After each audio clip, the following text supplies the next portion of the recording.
Nyankopon da romenti o my Ghana e wonipa ebi any gold any diamond na yesanso e wo lithium e wo ho ne no ni di ni ye nheda enti o my Ghana e obi pa ne no enam so ma kopiemu e wo mrahye bedwafie se ye hwe kwan a yebetumi afa so ne atu abra benya so emfaso ne no enam so ma Progressive Alliance of Ghana omo ne nsamtwerefo e de ehia no wo kire se be success yebetu sa lithium no a na wo se yetumi eto ye boase ne yetu se ne be ya yebetumi enya mfaso pa e wo ho.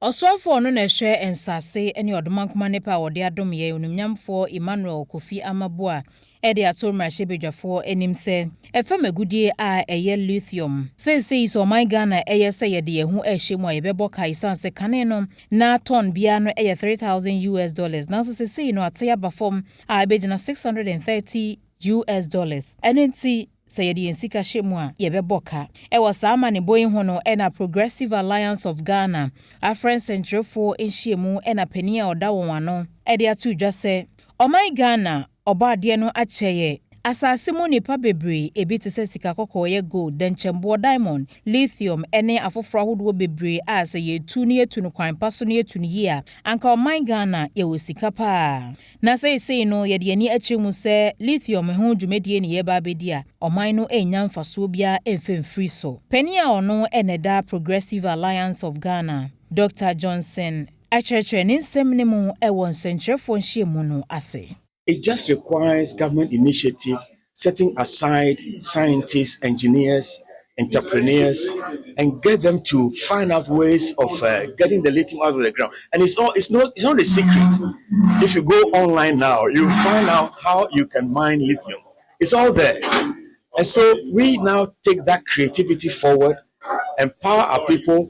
They begin to actually believe that they can do this, because up to now most Ghanaians don't believe they can do it. As soon as they hear about mining, foreign investor, no. There is enough inside every Ghanaians here to take these minerals out of the ground. We only need to open the door, empower people, and we shall do it. It may not be today, but that's why I said the lithium is not like yams that will spoil when it's in the ground. Leave it there. Let's take our time. And when we start getting it out, 100% of its value will be here to enrich 34 million Ghanaians. Why should we continue to live in poverty when all this wealth is being shipped out of the country day after day after day? This must stop. It must stop so that we now give dignity to our own people. Our young people should be empowered to rise up, get involved. So we have money to look after our people. We have money to do very first-class institutions for our people. We have money to build the roads, money to build houses, money for... Look, Ghana is not poor, potentially one of the richest countries. We've got every kind of mineral in the ground.